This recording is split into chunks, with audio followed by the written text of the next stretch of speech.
Welcome back, algebra students. At this point, we have learned 3 ways to write quadratic functions: standard form, vertex form, and intercept form. Today, our learning goal is finding the vertex in all forms of quadratic functions. We've actually done this before in 3 different lessons. Today, we're just putting it together and reviewing how to find the vertex in each different form. So the first form we're going to go over is standard form. And standard form, you can see right here, is y equals a times x squared plus b times x plus c. Something like this: y equals 3x squared minus 12x plus 2. In this situation, 3 would be a, negative 12 would be b, and 2 would be c.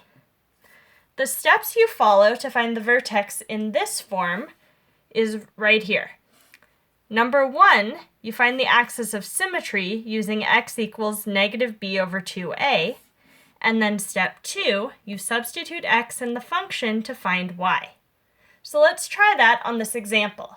This is in standard form. So first I'm going to find the axis of symmetry using x equals negative b over 2a.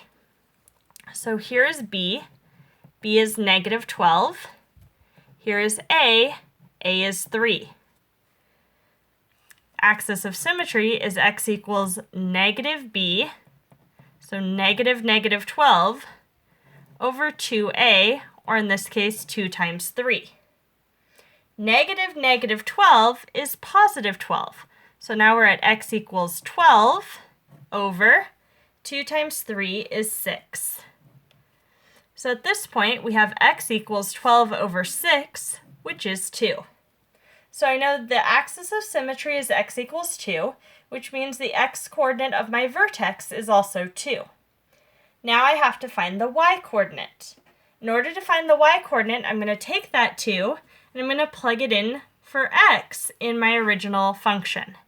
So I do y equals 3 times 2 squared minus 12 times 2 plus 2. I'm going to do exponents first. So 2 squared is 4.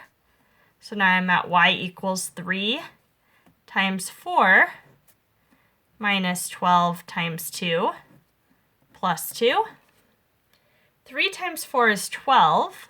So now I'm at y equals 12. 12 times 2 is 24 minus 24 plus 2. 12 minus 24 is negative 12. So I'm at y equals negative 12 plus 2. And negative 12 plus 2 is negative 10. So now I have the x-coordinate is 2, the y-coordinate is negative 10, so my vertex, in standard form of this equation, my vertex would be 2, negative 10. So again, this is standard form, and this is the vertex of that function written in standard form. All right, let's look at our next form. Our next form is vertex form, and it is by far the easiest one to find the vertex in, because the vertex is in the form. Vertex form is y equals a times the quantity x minus h squared plus k. And in vertex form, h and k are your vertex. So there's only one step of finding the vertex when it's in vertex form. You just find h and k.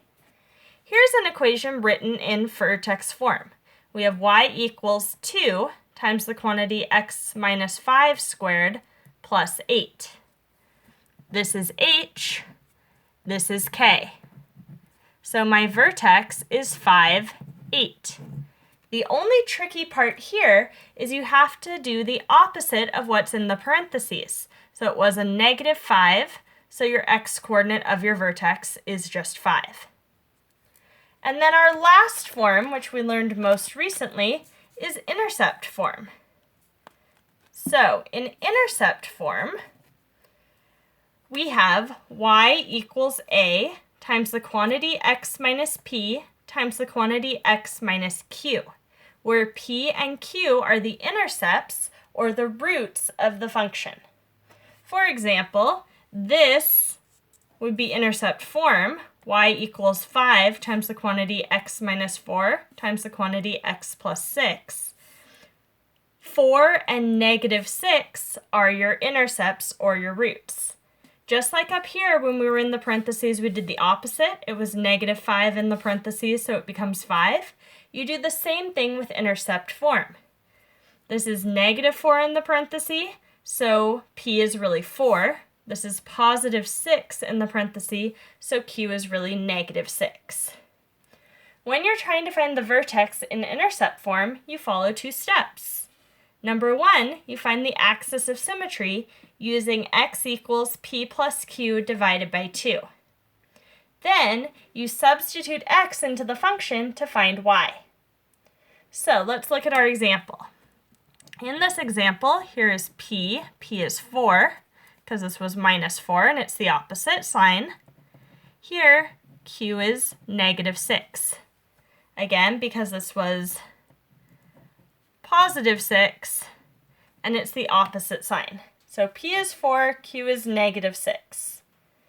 We're now going to find the axis of symmetry using x equals p plus q, so 4 plus negative 6 over 2. 4 plus negative 6 is negative 2, so now we're at x equals negative 2 over 2. Negative 2 divided by 2 is negative 1. So my axis of symmetry is x equals negative 1, which means that negative 1 is the x-coordinate of my vertex. Now, to find the y-coordinate, I take that and I plug it in for x in my equations. So, I have y equals 5 times negative 1 minus 4. I'm just taking negative 1 and plugging it in for x. Times negative 1 plus 6.